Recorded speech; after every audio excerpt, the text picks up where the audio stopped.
Welcome, everyone.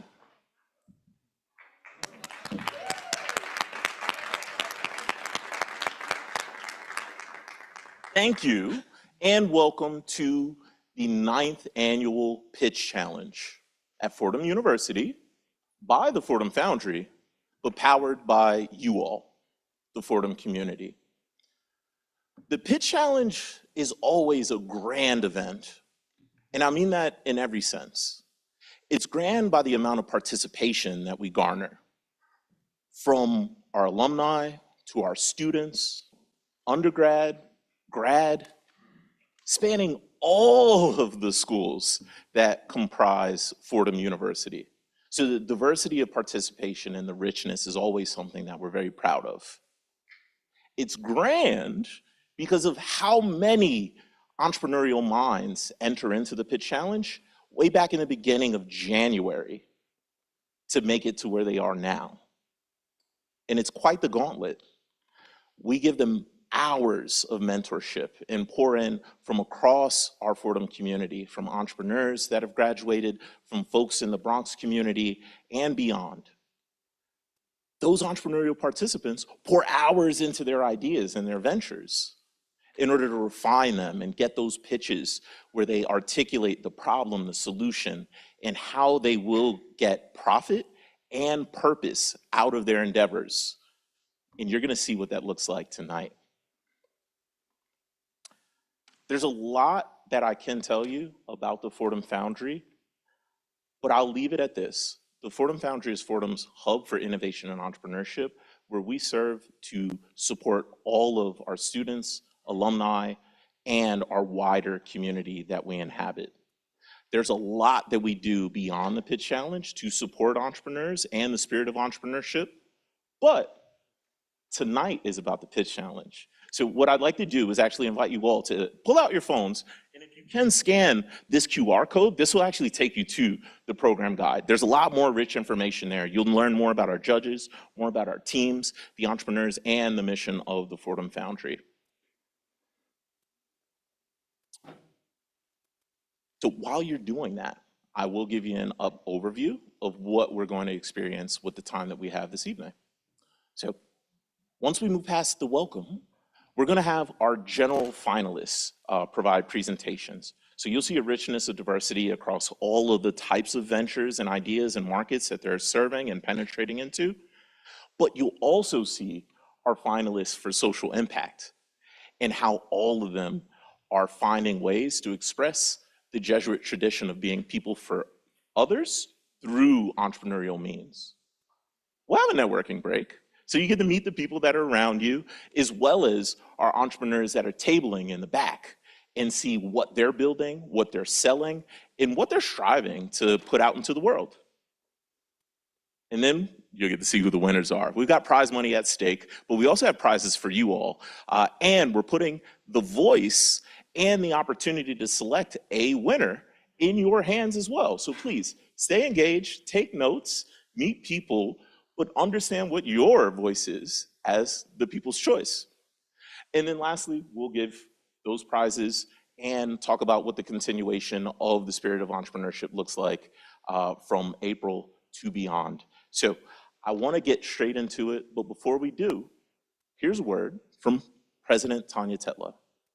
Welcome to Fordham's 9th annual Pitch Challenge.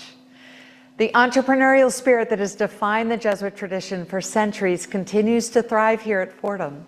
When St. Ignatius and his companions founded the Jesuit order, they were entrepreneurs in the truest sense. Innovators who saw possibilities where others saw obstacles. Dreamers who turned their vision into reality through determination and ingenuity. Today, that same spirit is evident in the remarkable response to this year's challenge, with over 150 students and alumni from across the university stepping forward with their innovative business ideas. This overwhelming participation demonstrates that entrepreneurship remains core to who we are at Fordham, whether at the Gabelli School of Business, across our other schools, or among our alumni and community. The Fordham Foundry continues to be a catalyst for innovation, helping thousands of students and alumni transform their entrepreneurial dreams into reality. Our finalists tonight represent the very best of this tradition, combining business acumen with the Jesuit principles of being men and women for others, using innovation and enterprise to create positive change in our world. To our finalists competing for $20,000 in prizes tonight, you embody the entrepreneurial courage that has characterized Fordham for generations. While I regret not being able to be there with you in person, I am with you in spirit and eager to see the impact your ventures will have on our world. Good luck to all of our participants. Thank you to our judges and everyone who helps make the Fordham Foundry such a vital part of our university's mission. My name's Sean Johnson. I'm the Associate Director of the Fordham Foundry, also the MC of tonight, and I approve that message. So let's get straight into it. I want to let you know the order of show. We're going to start off with Meandering Sleep, Pooled, Beloy, and Logos Prep. And before we hear from Meandering Sleep, I'd like to give a quick introduction to our judges for this round that will be judging these folks. Judges, if you could, just a brief word, your name, your affiliation. Hello. Hi there, I'm Kavi Mystery. I am a 2011 graduate from Rose Hill, finance background. Pleasure to be here. My name is Elena Rowell. I am a Gabelli School of Business 2013 graduate and also a member of the Gabelli School of Business Advisory Board, and excited to be here as well. I am Cheryl Allison. I am a bit of an interloper. I'm from Ernst & Young, and I run a program there for our Black and Latino entrepreneurs. Fordham knows anything well. We know EY well. You are not, you're a friend now, no longer an interloper. Let's get into our first pitch. Please, everyone, bring up the energy for Meandering Sleep.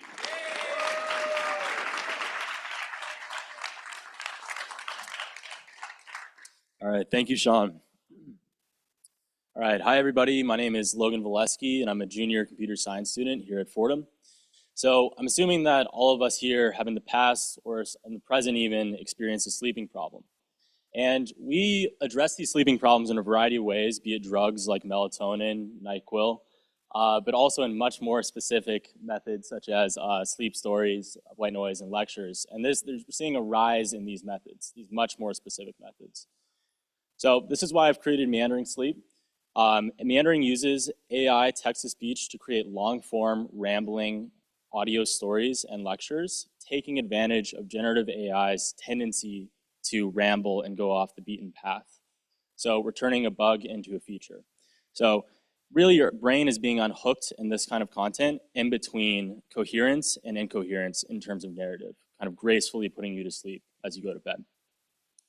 So this is something that's been backed by studies. It's been found by the NIH that using a hypnotic story to go to bed is something that increases deep sleep for young and older adults. And there's proven demand for it, namely with the Sleep With Me podcast, which has garnered over 7,000 plus monthly paid subscribers. However, I don't think that this is as many as can be captured. And this is because they have no App Store or Play Store visibility, and their subscription infrastructure is pretty rough. So you got to go on Patreon, pay, get a code, sync that up with your podcasting apps. There's a high degree of friction. So this is really where I differentiate my app from these podcasts. It's all about broadening its exposure. In addition to that, diversity of just being able to tweak what you're listening to, customizability. So I follow a subscription model for $4.99 a month. You get access to longer content and the full audio library, whereas when you're on the free version, you only have access to rolling content. So the Monday content you hear is going to be the same Monday content you hear the next week. In terms of broader market, it's about a $1.5 billion sleep audio app market as of 2024. If you start carving out 10 to 15% of that, that amounts to about $150 to $220 million a year. And it's a market that's poised for a lot of growth over the next decade. So one upcoming update to the app is voice cloning. So imagine being able to, a grandmother being able to clone her voice, and then from thousands of miles away, her grandchildren being able to hear that in the form of a bedtime story at night. Same goes for an active duty member, being able to hear, for their children to hear their voice overseas while they're deployed overseas. And it's generally just kind of an interesting thing for you yourself to kind of ponder the solutions to voice cloning. And this really just goes to hammer down the point of customizability and just being able to tweak things with the use of AI, as opposed to paying a human podcaster in a podcasting studio for X amount of hours with a fixed voice. So I encourage you to try it out. We've got 300 downloads and about half a dozen daily active users and a handful of subscriptions so far. It's available on the Play Store and the App Store. And thank you for hearing my pitch.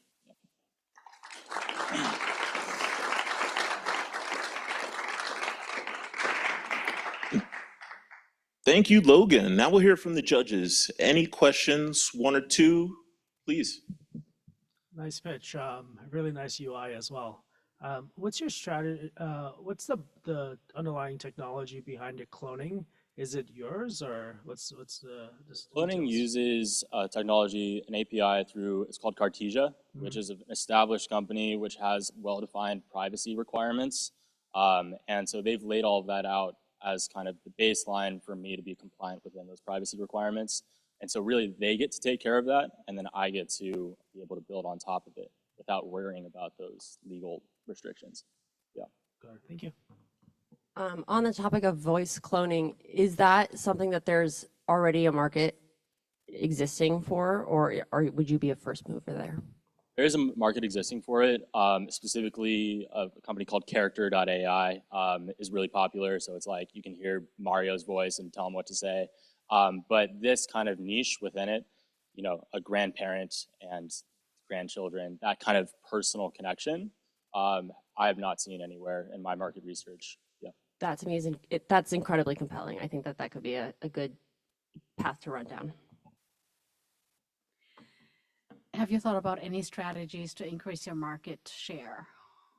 Yeah, so the first steps for me on that is getting on a firm product roadmap by working with a design agency. And that's something that I would actually use the prize money for, to get on a kind of weekly sprint with an agency to start expanding the market. And that would come hand in hand with kind of a marketing blitz. So starting to advertise on various markets, agencies, et cetera, and just see what's working, see what's not. A part of the market is these specific pages that like post, for example, like day 100 of finding content to fall asleep to. So kind of partnering with these very specific communities that have already been created. I find that to be an interesting kind of share of the market that's pretty untapped by other apps platforms right now. Yeah.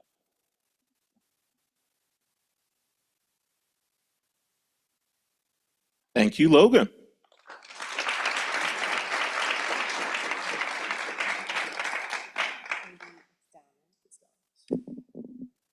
And next up, we will have Pooled.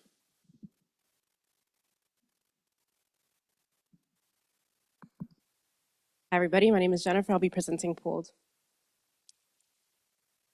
Let me ask you a question. If your car broke down and you had a $1,500 bill, would you be able to cover it? How about an unexpected medical bill of $5,000? Would you be able to cover that? For 50% of Americans, the answer is no. People want to build better lives, buy homes, and save for the future, but they can't because they feel like the system is rigged against them.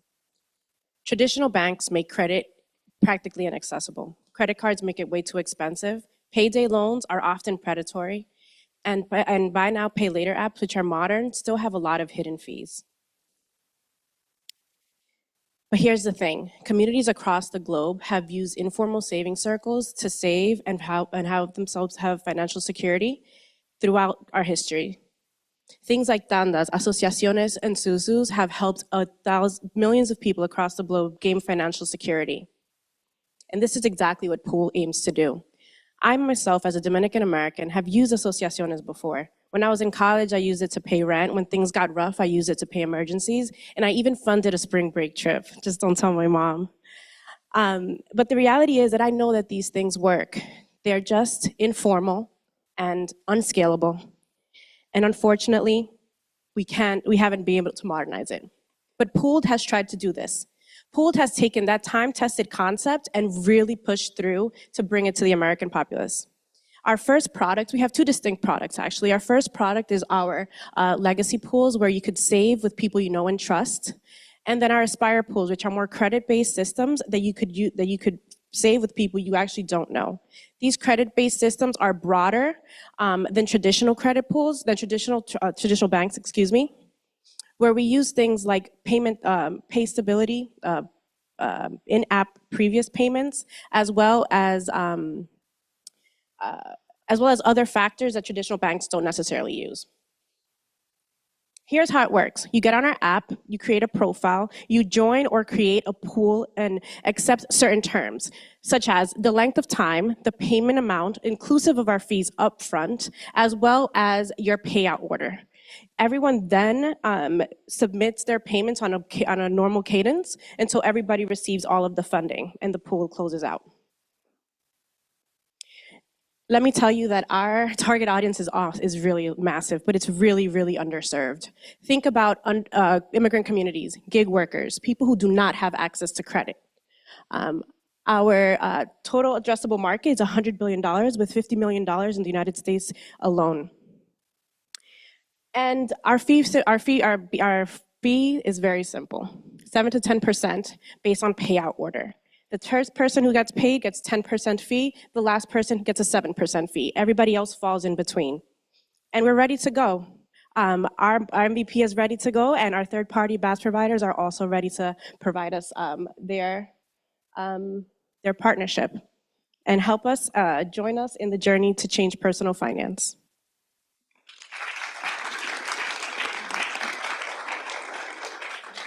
Thank you, Pooled. Any questions from the judges? Can you share a little bit about your existing traction? It's still not up on our app store yet. Our MVP is ready, and once we get the funds to be able to link with our BaaS providers, we will be able to get on the app store. How many funds do you need to get this started? It's not actually an upfront cost for the BaaS providers, actually pretty low. It's about $3,000 to actually connect with them on the back end and do all of our sandboxing. And then it'll be a per transaction fee once we get started with them. So it's very low startup cost.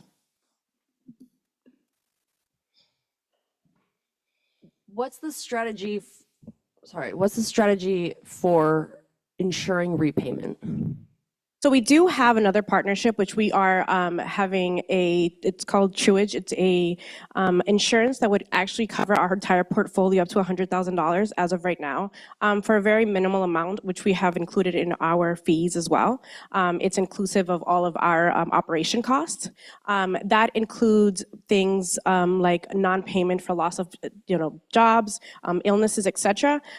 With our upfront credit-based system, we hope to kind of minimize the actual credit risk that we have upfront. And if we do have eventual things that have to happen, we have our insurance to cover us. But as a credit-based problem, there are obviously going to be some people that fall through, but we have things along our value stream to prevent that.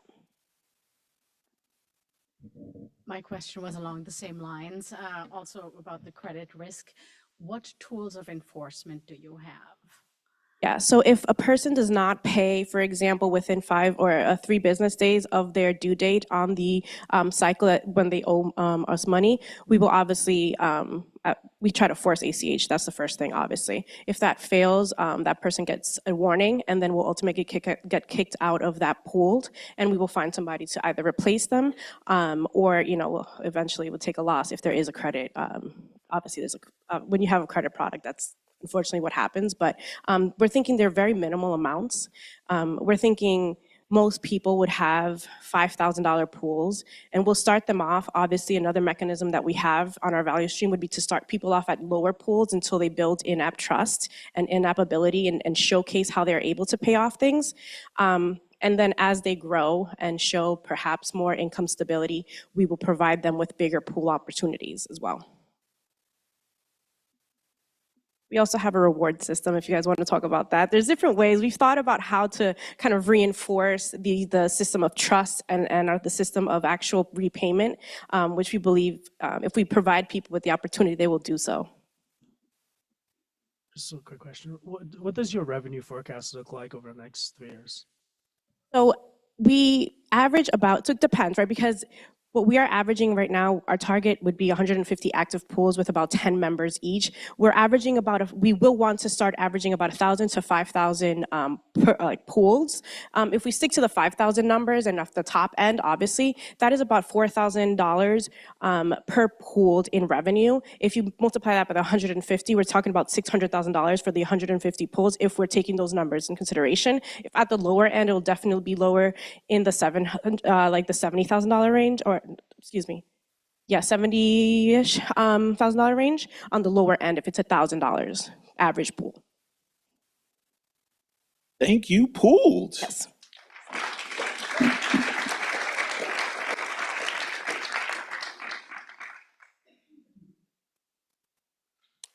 Our next team will be Valoy.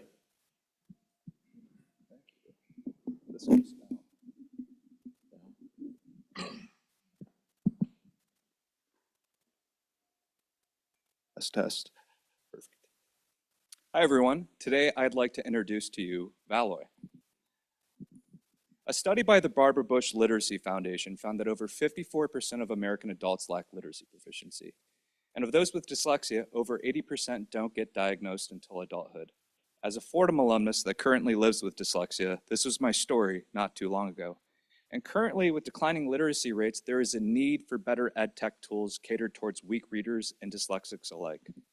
The current market solution, however, for weak readers and dyslexics is primarily audiobooks and text-to-speech software.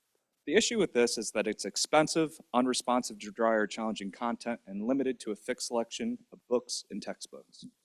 This is what led us to create Valoy. Valoy is a text-to-video AI solution that allows us to create watchable books at an affordable price. Text-to-video is an AI technique that allows us to create moving images from written language. We plan to have a wide assortment of novels, textbooks, journals, newspapers, all available to our subscribers up front. So currently we hold API partnership with text-to-video leaders like Pika and Kling AI to generate these audiovisual texts at a very reasonable cost. Once these videos are generated, they're uploaded to our library for our subscribers to our service.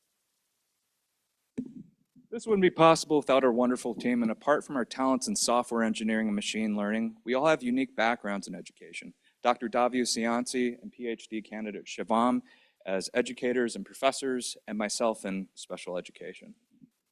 Our TAM, SAM, and SOM is divided by concentrations of dyslexia globally. Our TAM is the global dyslexic population worth $8.2 billion. The SAM is the global severely dyslexic population worth $3.2 billion.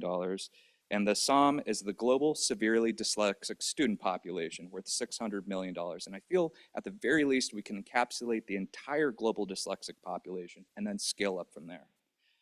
Our go-to-market strategy is divided between 4 categories: primary and secondary education, B2C, universities, and nonprofits. And some highlights so far: we already have 5 schools in the state of Illinois agreeing to pilot and pay for our service once it's ready. And another highlight is that we have a partnership with the largest dyslexic nonprofit in the state of Illinois called Redwood Literacy that's partnered with 50 schools and that is agreeing to bring us into those 50 schools because they believe in our mission. Our standard subscriber agreement starts at $10 a month with a full and ever-growing library. Our premium subscription starts at $15 with teacher tools and analytics to help parents and teachers monitor their students' progress. And enterprise will be catered towards large organizations and universities for a volume subscription.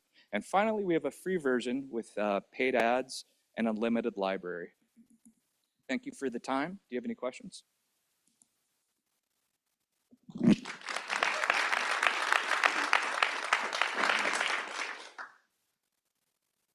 This is what, this is what it would look like, just to give you like a tangible taste of what it would look like. There's the text. This is a Tolstoy novel, or a short story by Tolstoy, and I feel this is good to start out with for our demo that we're building, but just to give you something tangible.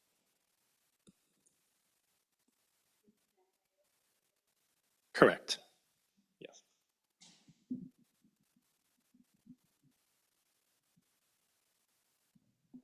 In regards to your go-to-market, those are probably one of the toughest go-to-market units that are out there. how do you anticipate selling into universities and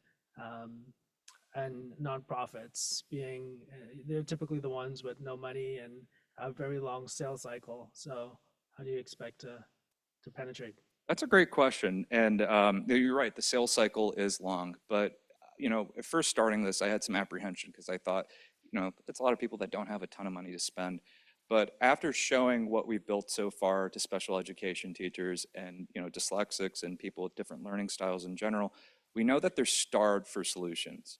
And we've been told that this will spread like wildfire. So we feel that regardless of the sales cycle, that there's going to be our opportunity regardless, whether that be through individual users or through organizations and universities and schools. So they've been seeking this, and this is why I think it's a good opportunity. This is very, very cool. My sister's dyslexic, and she was a very, very early user of Audible because that was like her only way of reading. So like, I think that this is fantastic. As far as generating the content goes, are there any concerns around like content ownership or who like writes and payouts for the original content versus like the videos? Well, I think there's like three groups in this. I think there is the author. I think there is also the person or team that is going to build this, like in an artist sense. And then there's ourselves.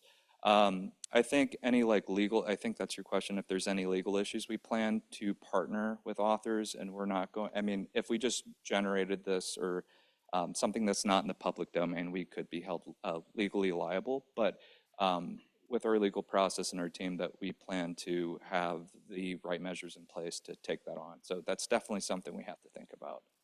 Yes, and our goal is partnership. We are not trying to replace books. We are not trying to turn books into movies. This is purely an educational product. We are trying to make it so all of these texts become much more accessible to more people. So we intend to be working with these sources. Okay, in addition to my interjection earlier, I do have another question, and we seem to be thinking along the same lines. I was wondering how you're addressing potential bias in AI. So how are the images generated? Yeah, so we actually have a special, we have a patent submitted. We have a special natural language processing technique that we use to process. We take in these stories, processes them, breaks them down into things that are going to be readable, digestible, and then that is something that is fed into our machine learning. None of this is entirely automated at every step of the process, especially after that first generation stage. We do have artists. This video itself was created by our founder, Tristan, with the help of his girlfriend, who is a graphic designer. So there are going to be artists every step of the process. So nothing is going to be going like straight, unfiltered, at least not in any of these early stages. And we'll also have like analytics tool that will like track a student's progress. So it will basically tell a student where they're excelling and where they're struggling. So we'll, based on the student's progress, we'll keep like dynamically update the videos. Mm-hmm. Maybe I wasn't specific enough. I was thinking about how do you make sure that the diversity of your audience is represented in the images? Oh, that's an excellent question. So we do plan to, when Tristan mentioned that we have deals with a lot of these schools starting out, we plan on working directly with a lot of students, actually getting students to use this to see how they respond, how well they respond, how everything works. So we intend to do some fairly rigorous testing and to make sure that things are representative and things are going to be, are actually helping the people that we intend to help. Can you, sorry, just one quick question. Can you talk a little bit more about the patent itself?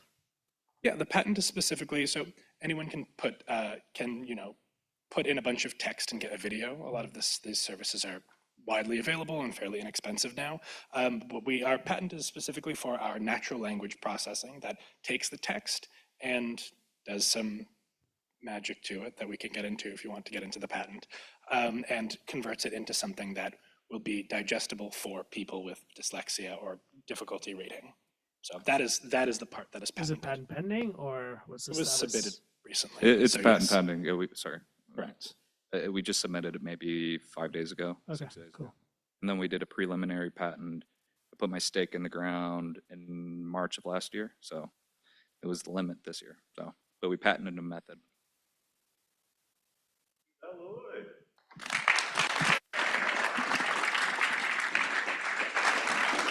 And our next and final presenter from the general track will be Logos Prep.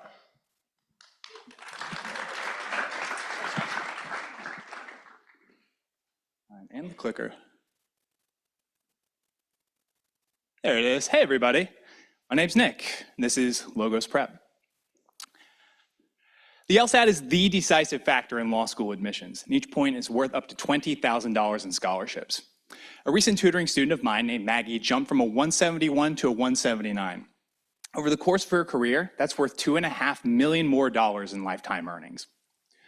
Maggie tried all the big companies, but she made that jump with me in just a month.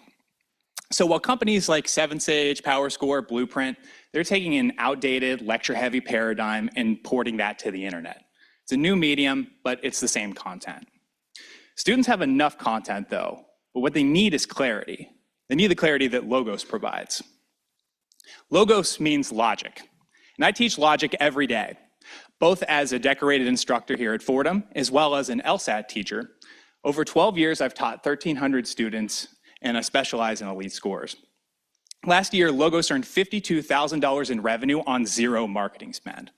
So to meet demand, we're evolving to a full prep platform. The question is, how do you make that evolution without losing the clarity that tutoring provides? So to answer that question, let me tell you a little bit about some of my doctoral research, which uses, as you heard before, natural language processing, which is just a way for computers to be able to recognize patterns in text. What is the LSAT, though, but a bunch of text? It's questions, it's right answers, it's wrong answers, and patterns emerge, and those patterns we can use to teach students. Our competitors don't use this tool, and they likely don't even know it exists, but it's really powerful. It's what allows us to bridge that gap. Because when generic strategies fail, Logos can pinpoint, oftentimes down to the word, why students are getting questions wrong. So this is immensely going to decrease frustration and increase the time to be able to learn these concepts. Meanwhile, we're going to be looking at the performance data that our students are generating as they answer questions, as they're taking full practice exams, and we use that to refine the product. So while our competitors are trying to explain why the students are missing the last question, we're looking ahead to the next question they might miss and be able to serve practice to get them prepared for that in advance. So in short, students are getting ahead with our data, and we're staying ahead of the competition with theirs. This is a $50 million TAM, and it's growing every year, both because test takers are up every year and the proportion that are using online prep continues to increase. We're lean, we're going to be able to scale quite quickly, and we're looking to be in the black in 12 to 18 months post-launch. And just 5% of this market is worth $1 million in revenue each year, with plenty of room to grow. We use a tiered pricing model to get our students in the door. For example, every student needs access to questions to be able to practice, but no one offers it as a standalone product, meaning that you're going to spend minimum $70 a month to get all the other bells and whistles. We can offer that for $25, get students in the door, and then once they see the value of our analytics, of our full platform, then upgrading to $99 a month is going to be a no-brainer. And for customer acquisition, we're going to be using paid marketing to amplify organic engagement on Reddit through evergreen video content, and we track everything with referral codes. Look, in this space, second rates, also rans, they make money, but we intend to be the best because it's what students like Maggie deserve. And as of last week, that's Maggie, Harvard Law, class of 2028. Thank you. Thank you, Logos. Any questions from the judges? This is great. So the magic of recurring revenue is that it continues coming in, and there's an inherent component of this which is Maggie's not coming back to you next year. Right. So I guess my question there is that will really impact how much you can pay to acquire a customer. How much are you thinking that a customer will be worth in their lifetime? So I'm thinking every customer is going to be worth somewhere in the range between probably $400 to $500, especially at the beginning. I think we're going to be able to offer more services as we continue to grow. But that's about the average subscription length. I'm thinking backwards from $100 a month, and that's about average of 4 to 5 months of subscription per customer. Can you talk a little bit about your go-to-market strategy? Yeah, so I want to begin by doing alpha testing by partnering with some pre-log groups. I want to make contact to some here in New York to get their feedback.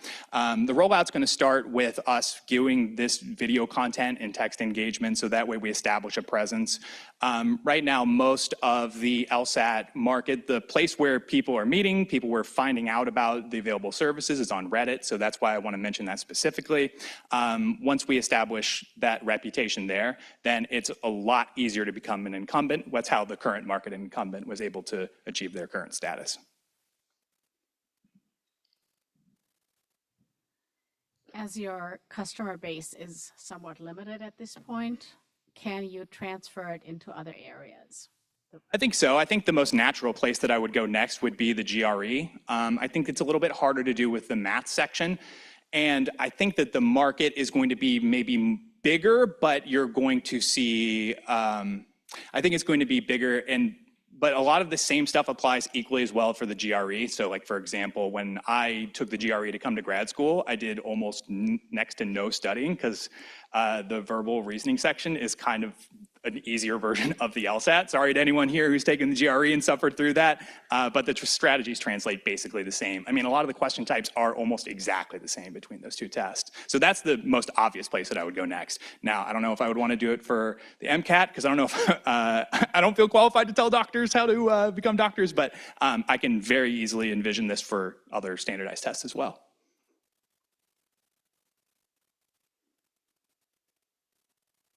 How would you use the money?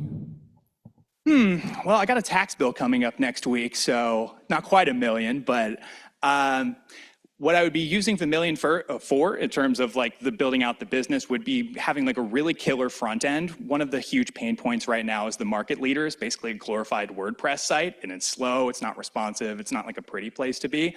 And this sounds kind of maybe silly, but like you want your students to be excited to come to this website because it's like a pretty, I mean, the LSAT's not necessarily the most fun thing. People don't do it for entertainment generally, but this can be a really tiring thing to be doing months and months on end. So if you're going to a place that's giving you good rewards, like visually and in terms of saying what you're doing right, that's really powerful. And I want to make sure that our students are seeing that feedback of like, yes, this is good. So the first thing I'd be doing is making sure that we have like the best platform out there, bar none. Thank you, Logos Prep. Thank you, guys. Thanks, John. Well done. Thank you. All right, to my judges, I hope you enjoyed the pitches. You now have the hard job, being that this is our last for the general track, to deliberate and decide. So our community director, Jenny, will escort you. But let's give a round of applause to the judges and to our general track finalists.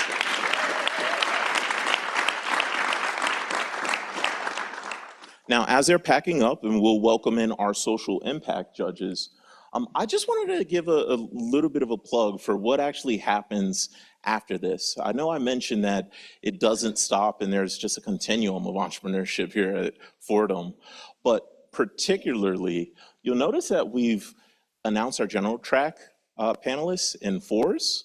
We've got our social impact panelists in 4s. So it's kind of like a Final Four.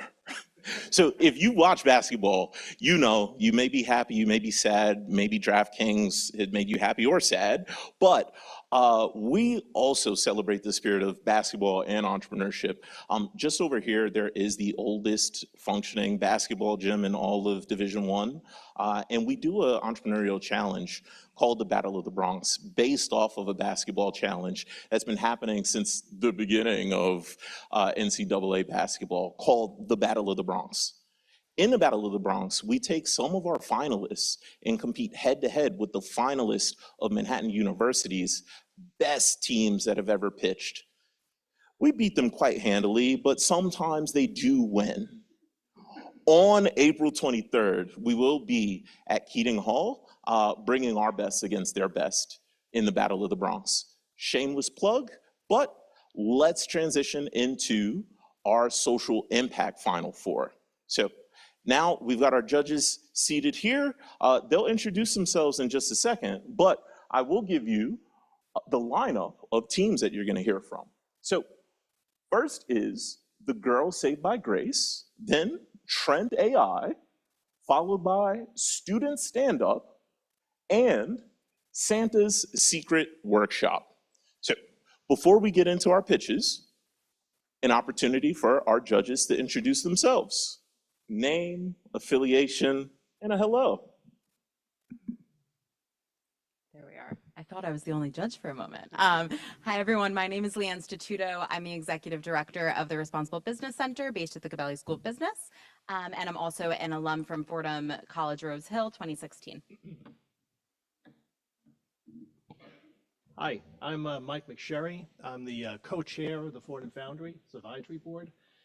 Fordham grad. I'm an angel investor currently in my retirement. Worked at EY for a lot of years and just have a lot of fun. Glad to be here.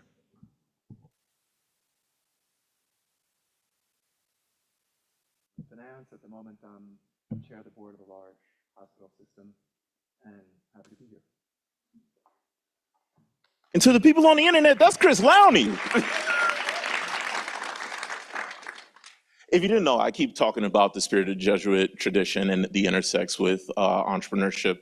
I'm not going to give a shameless plug for you, Chris, but if you do find the opportunity to learn about heroic leadership, you'll understand the intersections there. Putting the spotlight back on our teams, I'd like to introduce the Girl Saved by Grace.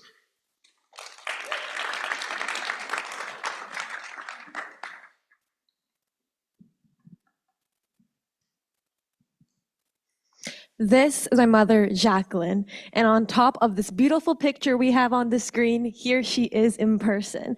My mom, born in Bolivia, sun-torched streets, came to America with a dream and a backpack and faced many mental health challenges along the way. She wasn't alone. Anxiety, depression, and suicidal ideation have increased in the last years, affecting nearly half of Gen Z, labeling us the lost, worst, craziest, and most hopeless generation. This is where the Girl Saved by Grace comes in, an AI-powered Christian platform that connects Christian therapists to teenagers in need of the mental health support.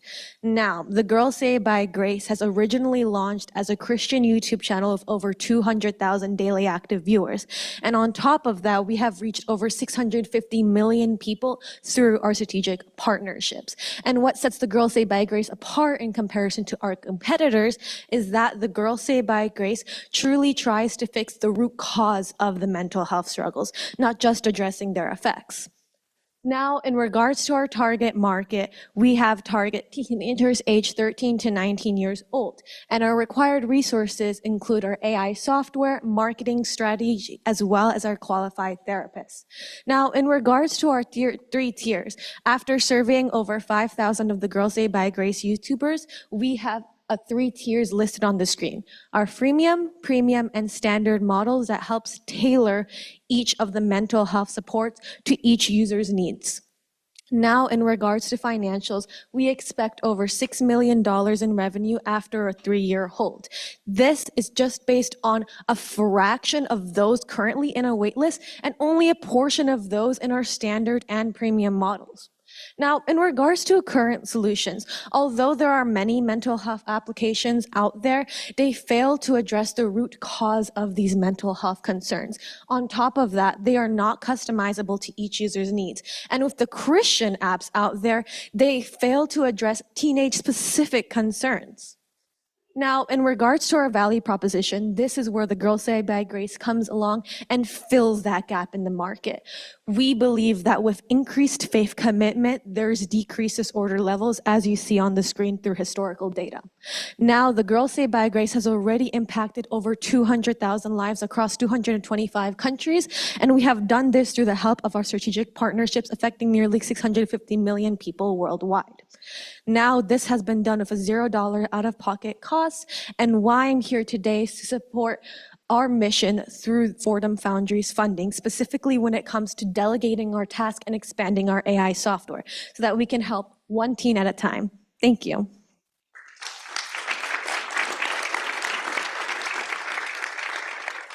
Thank you. Question or two from the judges. Really well done. Thank you for sharing. I'm wondering if you can share a little bit. A few times I heard you mention the root cause. Yes. Can you speak a little bit to that and how you would measure success on really achieving that? Definitely. So let me go back.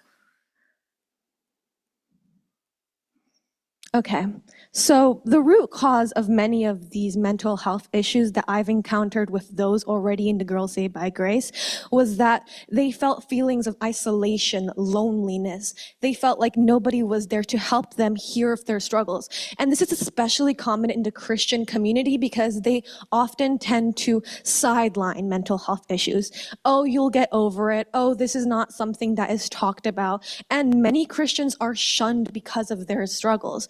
But the Girls Saved by Grace wants to tap into this. We see this as a gap in the market to truly uplift the teenagers in need. And over 63% of US teens have mental health disorders, and they are Christian. So there's a current gap in the market that we will help address through the Girls Saved by Grace. Thank you. Can you tell us a little bit about how and why you focus what appears to be solely on Christian therapists and Christian people who need this kind of support? Definitely. So there's two reasons why. The first reason was I've seen the impact Christianity had on my life, and I've seen the impact that it had on those around me. So from a personal mission, I felt like I aligned with this the most. Secondly, as I mentioned earlier of the other judge's question, this is nearly 60% of US teenagers are Christian. So from a purely economical standpoint, it makes sense. Now, what the Girls Saved by Grace wants to do further is expand into other religious groups, but let's focus on expanding on the Christian sector first, nail that in, and then we'll expand to be a more inclusive environment. So I'm going to sneak in two quick questions. So one is the therapists are volunteers. If they're paid, how much are they paid?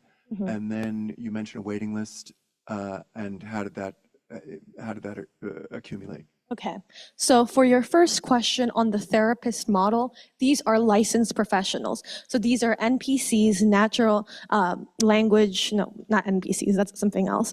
These are licensed psychiatrists and psychologists, and they're pro bono working on volunteering as of now. And they're actually in our financial model already taken into the revenue stream. So $6 million that you see right there is already factoring how much we'll pay them after our 3-year hold. And can you repeat your second question again, please? At one point you mentioned a waiting list, I think. Yes. How did that occur? How did you accumulate people on a waiting list? So if we go back to this page, the waiting list accumulated first back in 2020 when I launched the Girls Saved by Grace as a YouTube channel. So over the course of 3 years, as I was building that out, we got people in blogs, social media, we collaborated with the Christian organizations listed on this screen.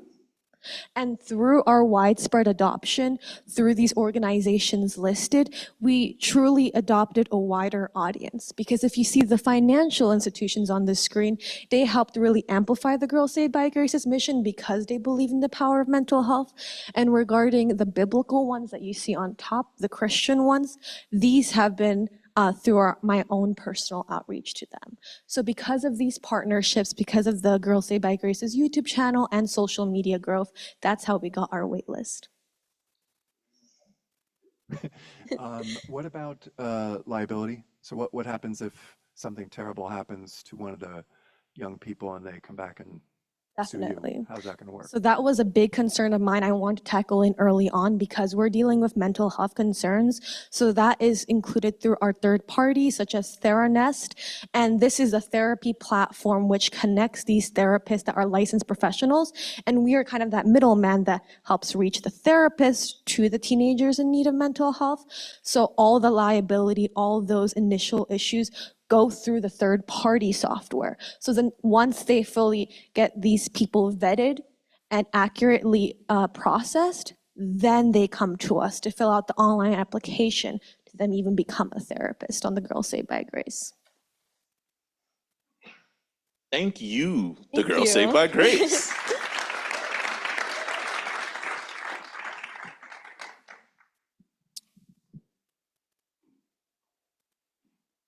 Our next team will be Trent AI.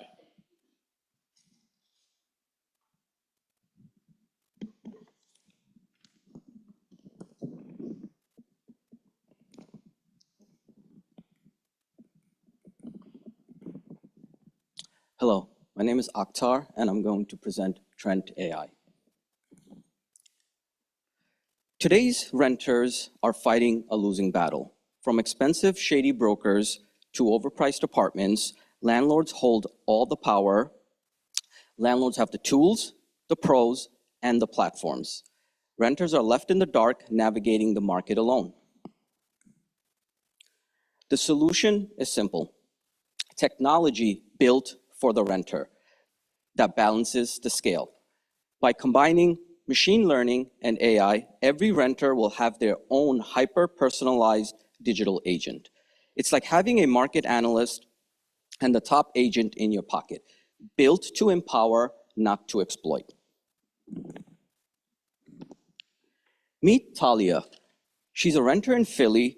Her lease was ending and she just got a new job in Conshohocken. Instead of wasting days on her search, she used our app. In minutes, Trent matched her to the top 5 apartments.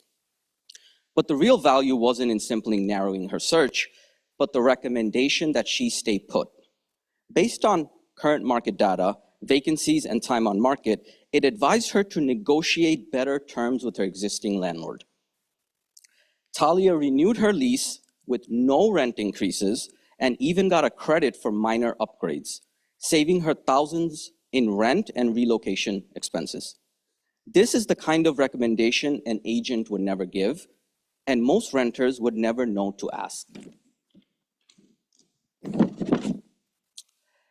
We have invested and managed in over 100 units in Philadelphia, giving us direct insights on renters' pains and needs, making it our ideal beachhead market. With 48% of the population renting and over 90 universities, it's the ideal environment for early adoption and rapid iteration of our MVP. There are multiple monetization opportunities: transaction fees from renters, subscription fees from landlords, and a SaaS-based data service for institutions. With continuous advancement of artificial intelligence, growing distrust in the rental system, and the rise of the tech-savvy generation, now is the perfect moment to launch this solution. The market is crowded with platforms that are built for landlords.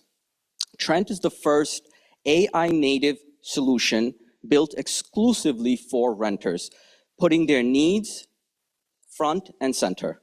With a first-mover advantage, Trent is uniquely positioned to redefine how 44 million renters engage with the market. We know this problem because we lived it from every angle. I've spent the last 10 years investing in multifamily assets. Serge brings over 25 years of real estate experience, and Rampton over 15 years of engineering experience specializing in AI. Thank you.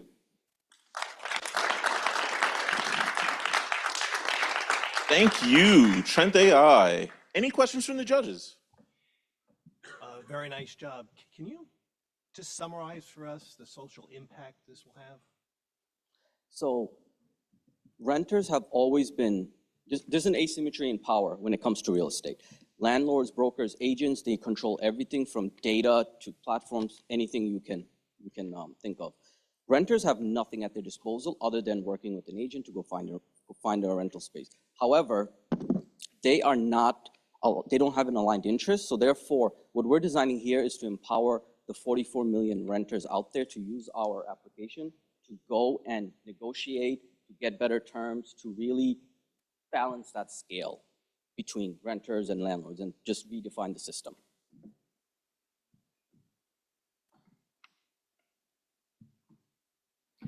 Can you explain your revenue projections a little bit more? Especially, my ears perked up when you said, we might say, stay where you are, don't look for a new apartment. How does that help your revenue? I see the social impact in that, but can you Sure. explain that a little bit? So we've got letter of intents from an insurance company as well as a credit application company.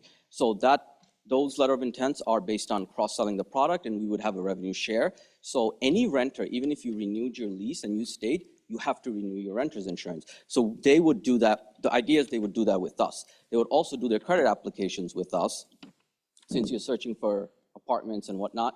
So that way, we will make revenue from the consumers out of just those two processes and keep everything else free for the consumer.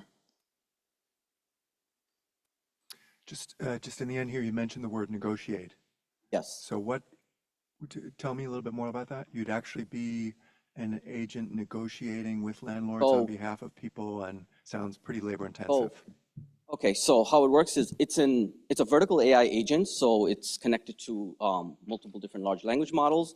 What first we're going to do with our MVP, which is what we've already done, is basically give you tips and tricks on how to negotiate. We'll tell you the script. We cannot represent you because there's legal liability for that. However, as we scale this up and go to market, we have already spoken to brokerages who would give us their license on a fee basis, which is how we can then apply operators to negotiate on behalf of the tenant, or the renter. And just a clarifying question, you're launching in Philadelphia, or that's where you're seeking to start? So we're already testing the product in Philadelphia. We've already done that. We're on our second iteration now. Philadelphia just happens to be a market where we have domain expertise. We tapped into our own portfolios, and that's the market where we want to start testing it and then expand out to the other markets. Well, adding on to a previous question on the revenue model, what would I typically pay, and what would that payment be based upon? Sure. If you're a consumer, meaning a renter, a typical renter's insurance policy is about $20. So you're going to pay that no matter what's elsewhere. Instead, we're saying just use our brokerage to do that. Second, the credit application, you would pay anywhere from, I think, as low as $30 to as high as $100 in certain places. We will just do that at $15 because we've already have a agreement in place with a credit application company. And then you can use it as many times as you like for a 30-day period.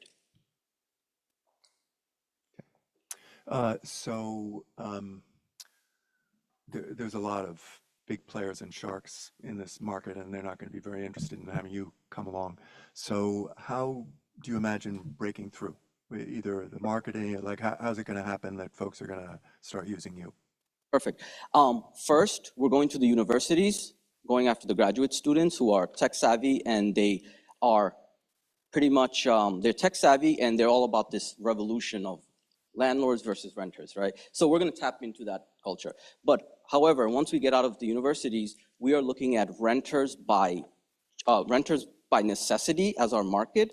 These are folks who have a budget on what they can rent for. They are not getting approved at the big amenitized buildings, and they are really looking for tips and tricks on how to get the best deal.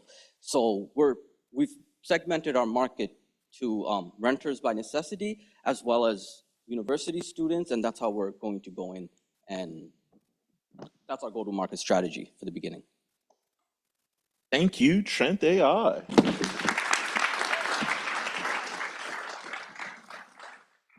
Thank you. Our next team will be Students Stand Up.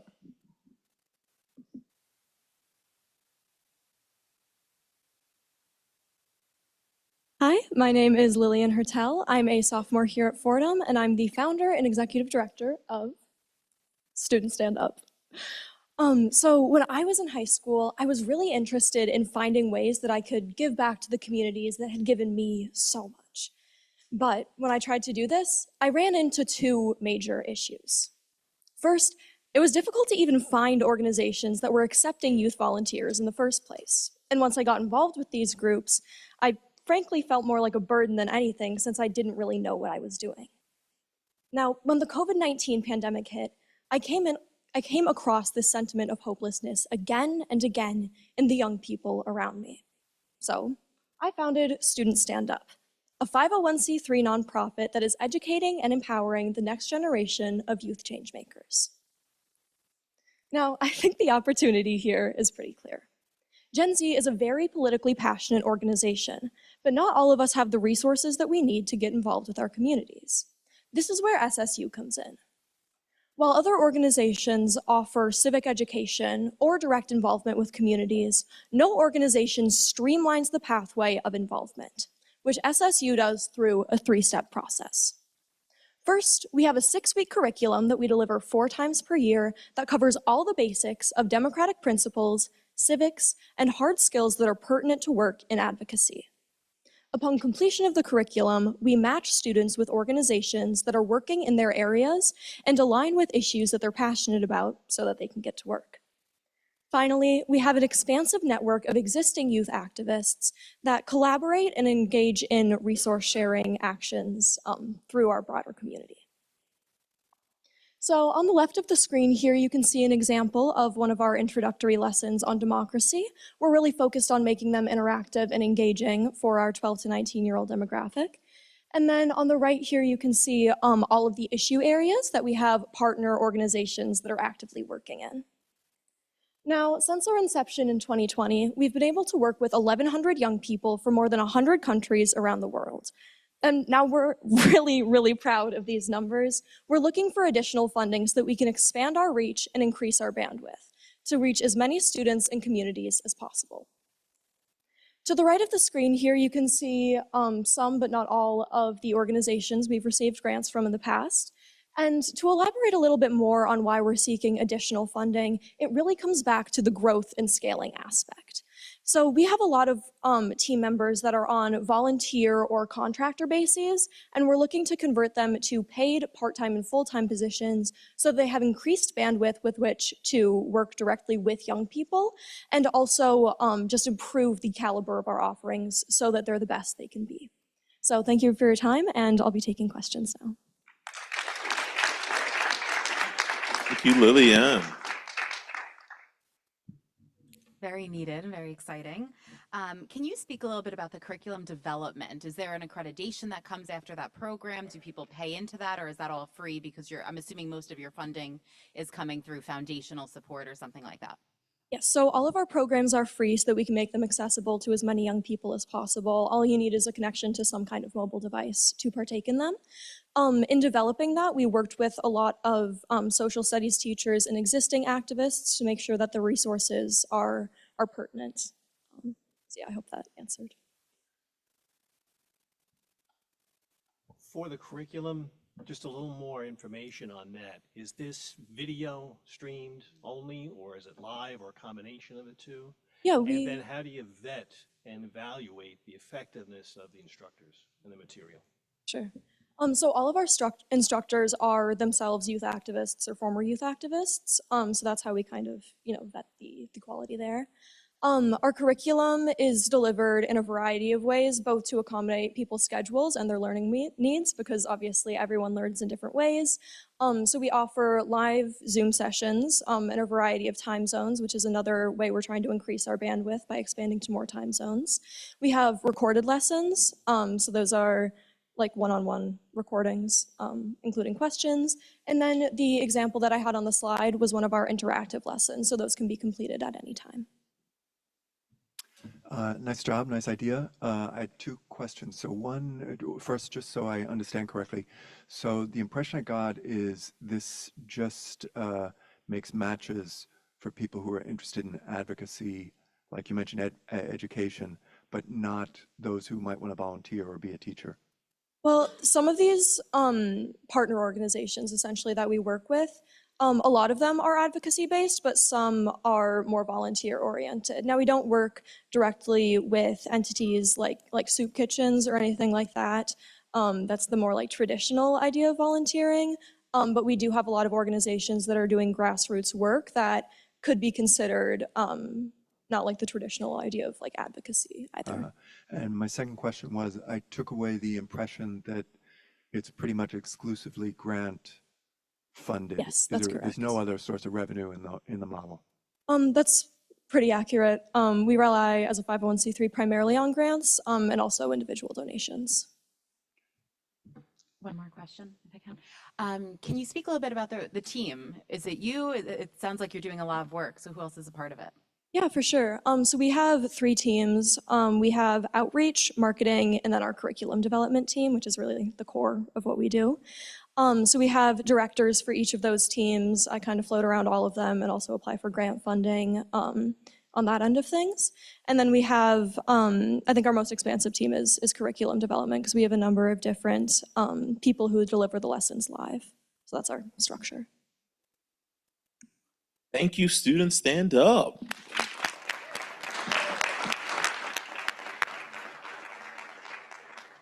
Our last pitch of the evening will be Santa Secret Workshop.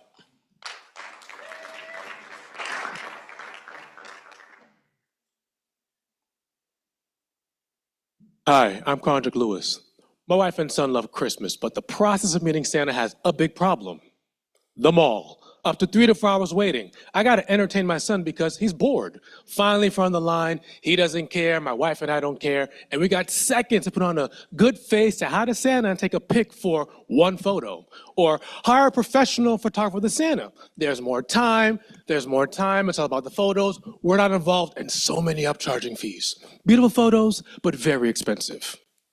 Our solution? Combining theatrical performances by classically trained actors, like me, in a professional photo shoot into a private 25-minute immersive holiday photo experience, ensuring every family effortlessly connect with Santa, capture unforgettable memories, and spark the spirit of the season.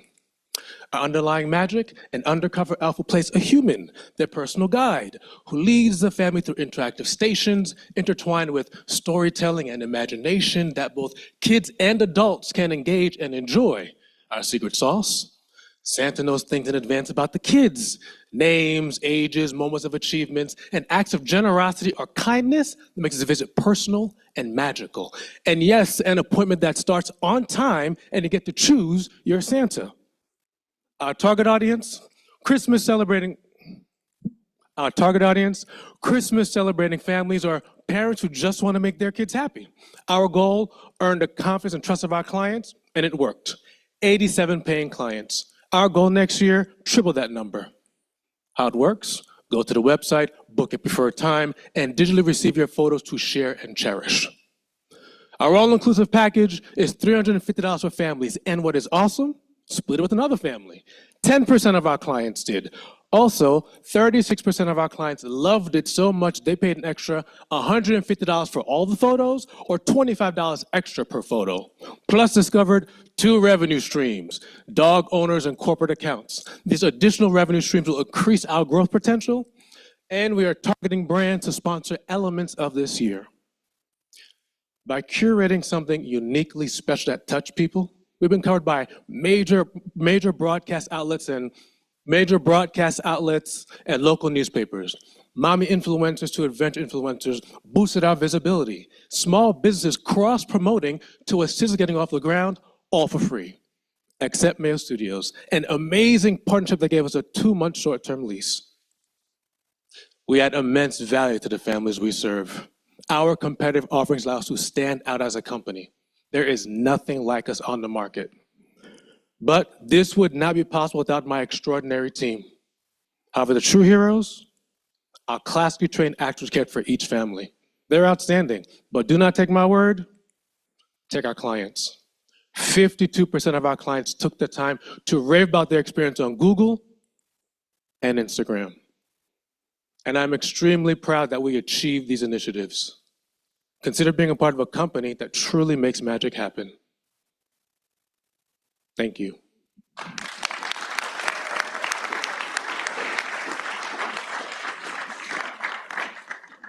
Questions from the judges.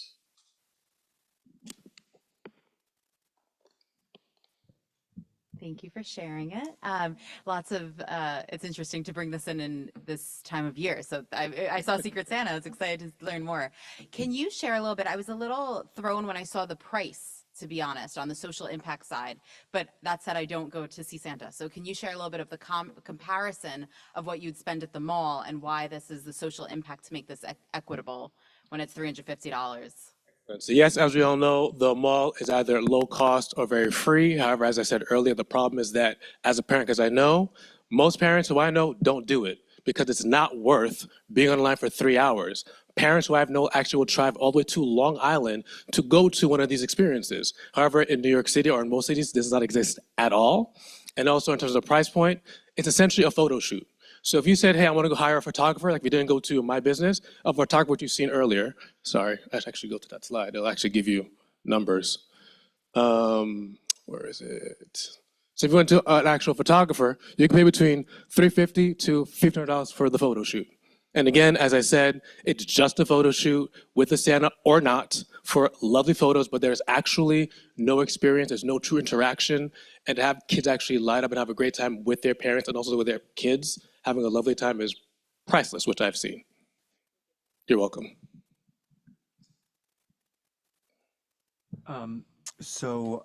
Nice job, thank you.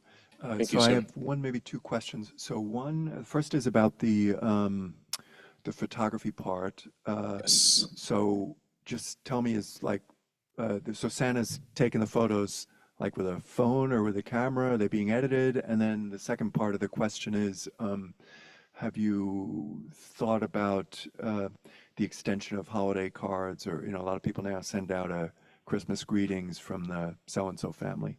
Excellent question. So the first part is that actors are trained to take the photos. So next year actually going to do a lot more training, but actors are completely trained. So you have two actors. So one actor is completely like telling the story. Another actor is pretty much as we call paparazzi. And they're just taking the photos the entire time. So as I mentioned, it's a complete photo shoot. So it's not just, hey, I'm going to sit on Santa's lap and take a photo. In this video, you can see it's a huge room. And also in this photo, there's just different areas to take different types of shots, where it's just the kids with Santa or just the parents, or so there's lots of variation.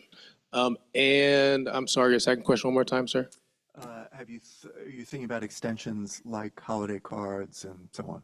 Absolutely. So my editor was really great about talking about other opportunities for revenue, as I also talked about the two other options. And in regards to those photos, 3 families, I said, hey, next year, would you be so kind to actually add that feature, which we will, which you can just go online, just have the options, like get the photos into the holiday cards, and they can just get it done through our website. Can you describe how you're going to attract people? Because I imagine the first round, it was more word of mouth, good publicity that you had, but what will be the way for you to leverage this and really scale it for next year? Excellent question. So the first thing is obviously all the parents who came all loved it, so they have no qualms telling about it. I don't know if you guys are parents, you know, most moms or most dads, they kind of go through their mommy and daddy groups. And so for me, it was really quite fun this season was to actually build that trust, actually get that experience, because they're like, what are you talking about? I'm so used to going to the mall.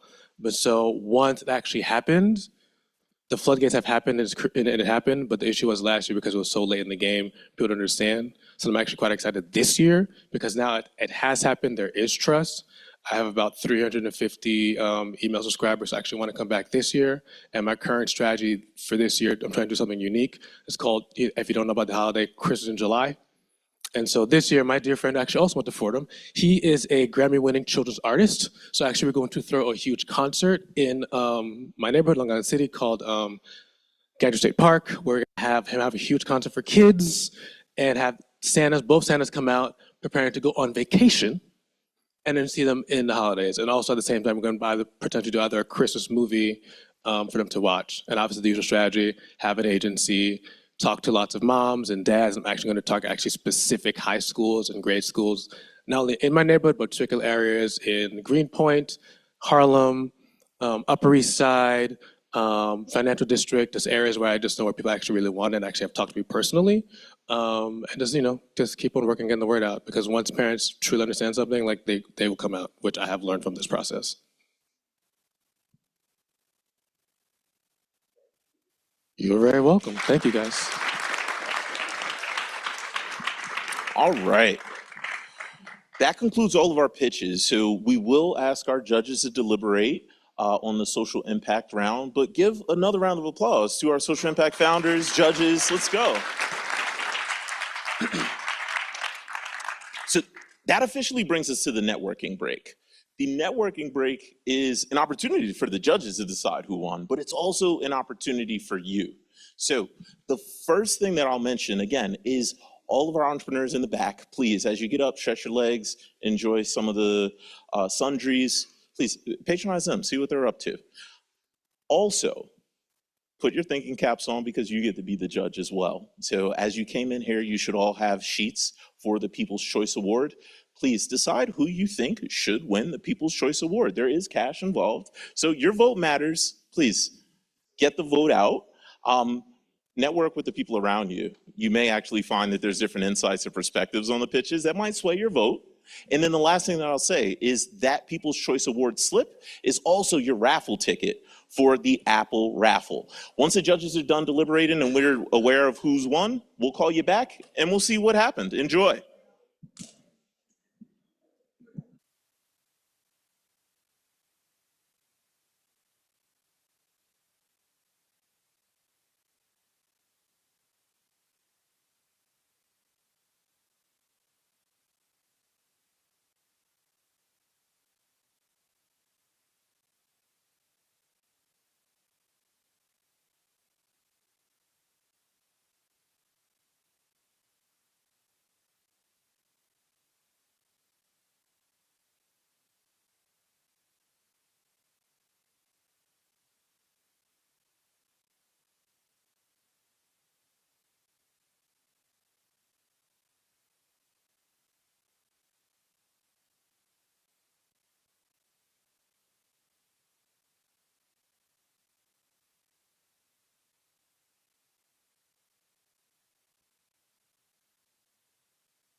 And if you didn't get a ballot to vote for People's Choice, it is at the judges' table.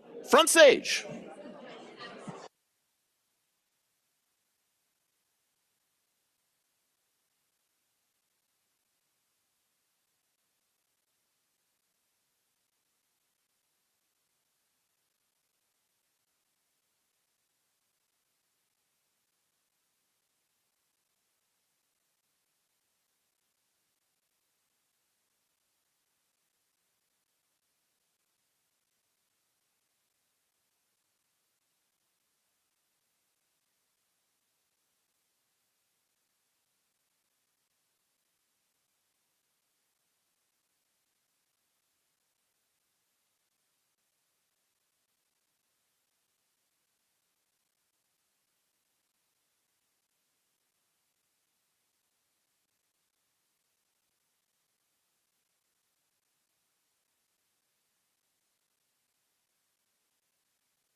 People's choice voting will be closing in 30 seconds. Please submit your ballots.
All right, the votes are in.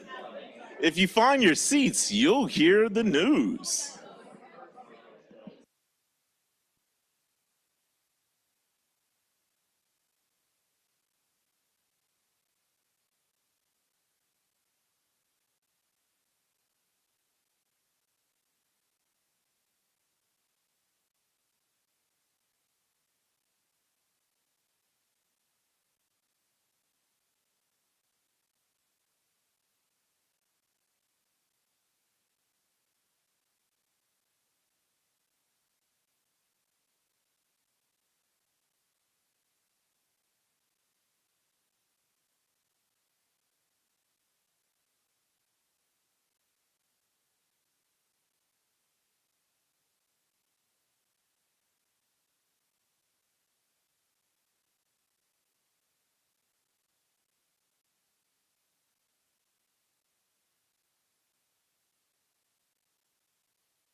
Ladies and gentlemen, please take your seats as the winner's announcement is going to happen now.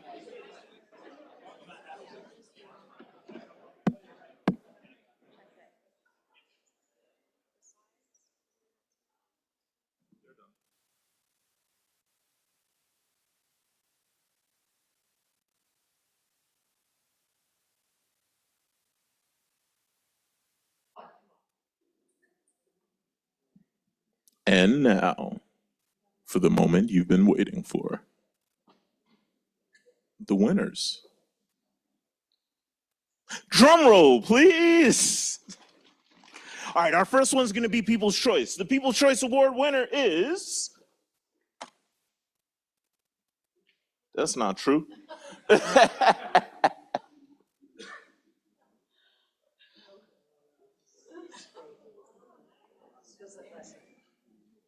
Logos Rap!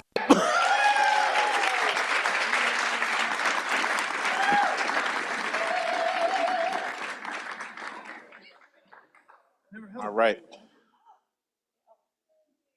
So you all should get front and center. So if you actually get in the frame of the, yep, we'll see you. And then our community director, Jenny, will get there in the frame of the screen. Let the internet see you.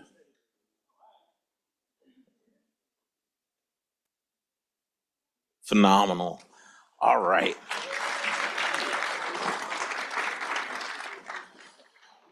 All right, so Logos, congratulations. I would tell you to go have a seat, but our third round winner is Logos Prep.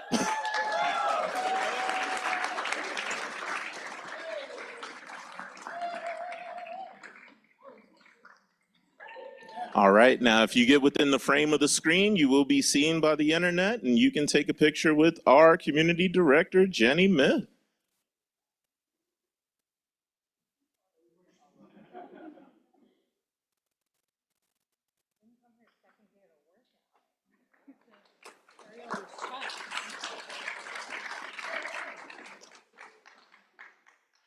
Now, I would tell you to sit down, but no, actually sit down. Come on. The people love you. Third place is great. To the second round. Second place is Valoy.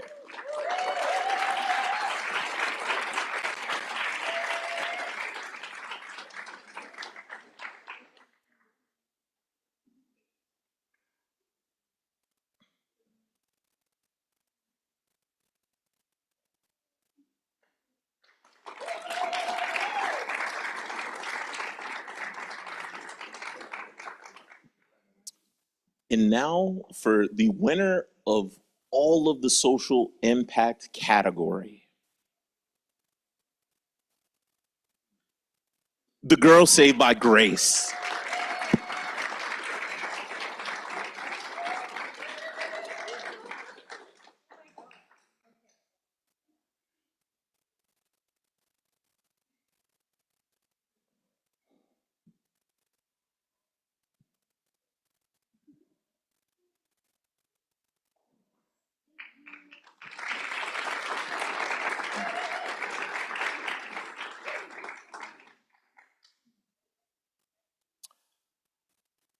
Now for our first place winner, which is Meandering Sleep.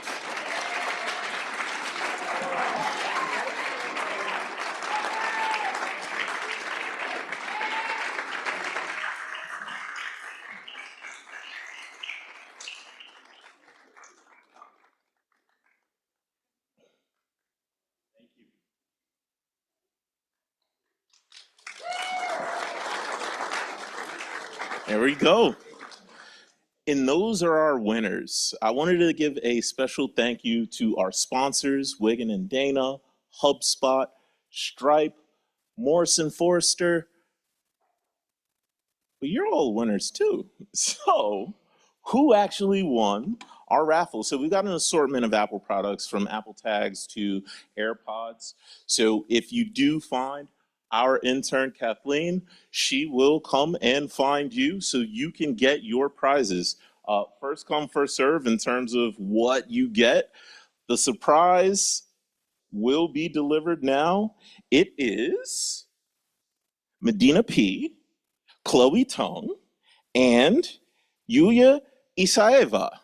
Are they here? Come find Catherine if you're here. If you're not, so Kathleen's we're going to go deeper into we got one.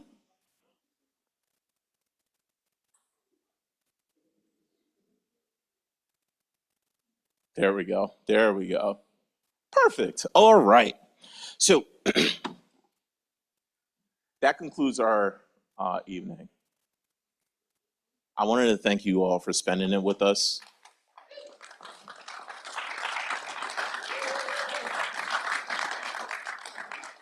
I also wanted to thank you all for just spending it in the spirit of entrepreneurship. It takes a lot of effort to actually get the courage to share your idea with the world, where you're going with your business, and to do it in a community. To our participants, I'm glad. To our judges, you had a hard job. To our mentors that have gotten us here, we couldn't do it without you. And we hope to see you, if not next year, definitely April 23rd at Battle of the Bronx. Have a good evening, everyone. And thank you to Sean for doing such a great job. We should have a hand for him before you all scatter. Thank you for coming, and look forward to seeing you again next year. Thanks again. Good night.